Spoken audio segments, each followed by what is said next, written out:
Hello students, how are you all. I hope कि आप सभी बहुत अच्छे होंगे और आप सभी ने जो पिछला चैप्टर वो अच्छे से कंप्लीट कर लिया होगा। So now let's move into the chapter second. Chapter name is phrases. A group of words that make a sense but not complete sense is called a phrase. A group of words that make complete sense is called a sentence. अभी अभी हमने phrases के बारे में पढ़ा था। phrases वो group of words है जो sense तो बनाते हैं पर complete sense नहीं बनाते, उन्हें हम phrase बोलते हैं। और वो group of words जो complete sense बनाते हैं उसे हम sentence बोलते हैं। ठीक है, इसके एग्जाम्पल आपको दिया है यहाँ पर। There was a beggar at my door. Mrs. Sharma is a woman of great intelligence.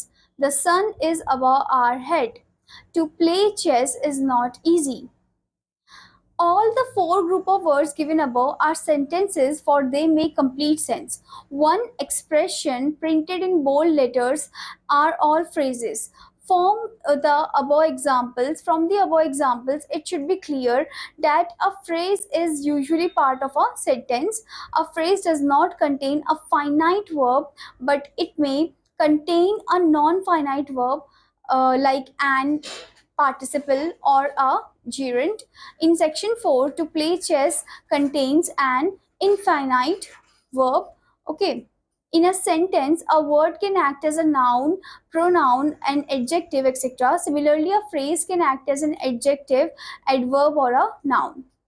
अब यहाँ पर आपको बताया है कि अभी अभी हमने जो एग्जाम्पल पढ़े वो सभी ग्रुप ऑफ वर्ड्स जो है सेंटेंसेस है, पर उसमें जो आपने पिंक कलर के लेटर में पिंक कलर में देखा, ठीक है, वो आपके क्या है, वो आपके फ्रेजेस है। यानी कि वो अपने आप में अधूरे हैं, ठीक है, कंप्लीट सेंस क्रिएट नहीं करते। जब उसमें कुछ ज्वाइन हो वर्ड्स यानी कि वर्ब ज्वाइन हो तो तब भी वो कंप्लीट सेंस क्रिएट करते हैं। ओके, और फ्रेजेस में वर्ब नहीं होते, जबकि सेंटेंस में वर्ब होना कंपलसरी होता ही होता है वर्ब।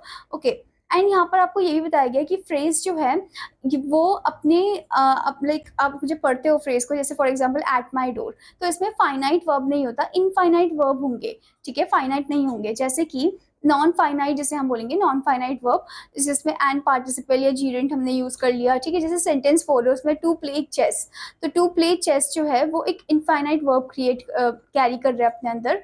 ओके, और non finite we can say. सो यहाँ पर आपको बताया गया कि सेंटेंस में वर्ड जो है वो एक्ट करता है as a noun, pronoun, adjective, पर जो फ्रेज है उसमें फ्रेज अपने आप में ही एक्ट करता है एज एन एडजेक्टिव, एडवर्ब और noun. Okay, now students, let's move into the next topic, that is kinds of phrases. Phrases can be classified according to their function. Phrases जो है वो अपने function के according classify किए गए हैं। जैसे first one है आपका adjective phrase. A phrase that acts as an adjective in a sentence is called an adjective phrase. अब वो फ्रेज जो एडजेक्टिव के तरीके से ऐड करता है, एडजेक्टिव के जैसा एक्ट करता है, उसे हम एडजेक्टिव फ्रेज बोलते हैं, यानी कि डिस्क्राइबिंग वर्ड जो हम बोलते हैं एडजेक्टिव को। इसके एग्जांपल आपको दिया है, lady in a silken gown is my aunt. अब देखो आप, वो जो लेडी का गाउन है वो डिस्क्राइब किया गया सिल्किन वर्ड से। ठीक है, तो ये आपका एडजेक्टिव हो गया। Next is a lady is in a gown made of silk is my aunt, ये आपका एडजेक्टिव फ्रेज है। यहाँ पर अच्छे से डिस्क्राइब कर दिया, मेड ऑफ सिल्क यानी कि सिल्क की बनी हुई जो गाउन है उन्होंने जिसने पहनी है वो मेरी आंट है। ठीक है, तो आप यहाँ पर देख सकते हो नाउन के बाद आया है ये एडजेक्टिव, गाउन के बाद। Okay, so now here it is saying in sentence A the word silken describes the noun gown, so it's an adjective, तो यहाँ पर तो adjective हो गया। पर in sentence 2B the word silken has been replaced by the phrase made of silk, but this phrase also describes the noun gown, so it is an adjective phrase। तो यहाँ पर ये adjective phrase है और यहाँ पर ये noun gown को describe करता है। Now next is Mr. Singh is an experienced teacher, ये adjective हो गया। Mr. Singh is a teacher with experience, ये आपका adjective phrase हो गया। Okay, his painting is faultless, adjective. His painting is without fault, ये आपका हो गया adjective phrase. Okay, now before going further there is a note, adjective phrases must be placed close to the noun they describe, otherwise the sentences may look awkward। मतलब जो adjective phrase है वो place होनी चाहिए close to the noun, noun के close ही, okay, जिसको describe कर रहे हैं, वरना otherwise जो sentence है वो थोड़ा अजीब सा ही दिखेगा। जैसे आपको यहाँ पर एक sentence दिया है, my teacher bought a chair from a shopkeeper with 4 legs। okay, In this sentence, with four legs is an adjective phrase. It describes the noun chair, but it is placed close to the word shopkeeper. The way this sentence is framed, it is that shopkeeper has four legs, which are absurd. So this sentence should actually have been written as, मतलब अभी हमने जो sentence पढ़ा कि my teacher bought a chair from a shopkeeper with four legs, अब shopkeeper के four legs तो हो नहीं सकते हैं, ठीक है, तो ये सेंटेंस का कोई सेंस ही नहीं क्रिएट हुआ। ओके, और ऊपर से जो विद फोर लेग्स है वो चेयर के साथ होना चाहिए, नाउन के साथ होना चाहिए जिसको डिस्क्राइब कर रहा है। Okay, so this is wrong. तो इसका करेक्ट ऑर्डर कैसा होगा, my father bought chair with four legs from a shopkeeper, ये इसका करेक्ट ऑर्डर होगा। और chair with four legs, chair आपका नाउन हो गया, विद फोर लेग्स आपका हो गया adjective phrase. Okay, Now look at the following adjectives and the adjective phrases equivalent to them. अब आप यहाँ पर adjective देख सकते हो, adjective phrase भी देख सकते हो। जैसे सबसे पहले आपको दिया है steel almirah, an almirah made of steel. Okay, next one, an honorable man, a man of honor. Next, stone walls, walls made of stone. A cruel man, a man with cruel nature. Indian goods, goods made in India. A fearless man, a man without fear.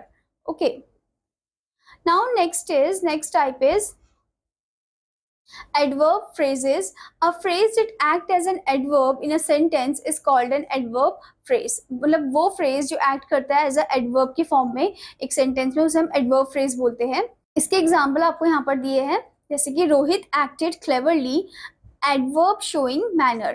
अब यहाँ पर cleverly जो है ये adverb of manner पे जाता है, ठीक है, यानी कि manner show कर रहा है। Next one, Rohit acted in a clever manner, this is the adverb phrase, ठीक है, ये एडवर्ब फ्रेज है। Next one, in sentence A the word cleverly is an adverb describing the verb acted, it describes how Rohit acted, so it is an adverb of manner. तो ये तो adverb manner था sentence first में। In sentence B the word cleverly has been, the word cleverly has been replaced by a phrase in a clever manner, but it does exactly the same work. It describes how Rohit acted, so in a clever manner is an adverb phrase. तो ये sentence 2 में जो था, sentence B में, वो in a clever manner वो आपका क्या था, adverb phrase था। Okay. ऐसे ही आपको और एग्जाम्पल दिए गए, जैसे कि प्लीज हैंडल इट केयरफुली, तो यहाँ पर आप देख सकते हो adverb showing manner carefully. Next, please handle it with care, this is adverb phrase. Next one, I was a student then, ये आपका एडवर्ब शोइंग टाइम है। Next, I was a student in those days, ये आपका adverb phrase है। Next, I search for my purse here, adverb showing place. Next, I search for my purse at this place, ये आपका adverb phrase है। Okay, Now look at the following adverbs and the adverb phrases that are equivalent to them. यहाँ पर आपको adverb और adverb phrases दे रखा है इस box में। First है foolishly. Foolishly का adverb phrase है in a foolish manner, occasionally, now and then, abroad, in a foreign land, now, at this moment, everywhere, at every place, annually, every year, late, after the appointed time, courageously, with courage, in a courageous manner, immediately, at once, without delay. Okay, आपको यहाँ पर कुछ और words भी दिए गए adverb के, जो कि एडवर्ब फ्रेज में हैं, जैसे कि early, at an early hour, hurriedly, in a hurry, formally, in former times, and gradually, step by step, undoubtedly, without any doubt, recently, lateness, simultaneously, in the same time, slowly, at a slow speed, soon, in a short time, before, long, there, at that place, suddenly, without any warning. Now the next phrase is noun phrase. Noun phrase is a phrase that act as a noun in a sentence is called a noun phrase. मतलब वो phrase जो noun के form में act करता है एक sentence में, उसे हम noun phrase बोलते हैं। इसके examples आपको यहाँ पर दिए गए हैं। How to write is an art. I love reading the newspapers. Painting landscapes is my hobby. To understand people is very difficult. In sentence B, the phrase reading newspaper answers the question love what. Phrase B में हमने देखा जो reading newspaper है वो कौन से question को answer कर रहा है, love what. Okay, so the phrase reading newspaper is the object of the verb love. ठीक है, ये जो phrase था reading newspaper, ये object था कौन से verb का, love का, ठीक है। Since only a noun pronoun that stands for a noun can be the object of a verb. This phrase act as a noun, ये जो फ्रेज है ये नाउन के फॉर्म में एक्ट करता है, hence it is a noun phrase, तो इसी वजह से इसको नाउन फ्रेज बोलते हैं। In sentence C painting landscapes is the subject of the verb is. Similarly in sentence A, how to write is the subject of the verb is. How to write जो है वो subject of the verb is है, ठीक है। In sentence D, to understand people is the subject of the verb is. Okay, since all these phrases are acting as noun, they may be called noun phrases. अब ये सभी phrases जो है noun के form में act करे तो इनको हम noun phrases बोलते हैं। Okay. I hope student that you understood this about the phrases one. Okay, और आपका homework है कि आपको इसकी following exercise को complete करना है. Now I'm gonna meet in another class. Till then students, bye bye.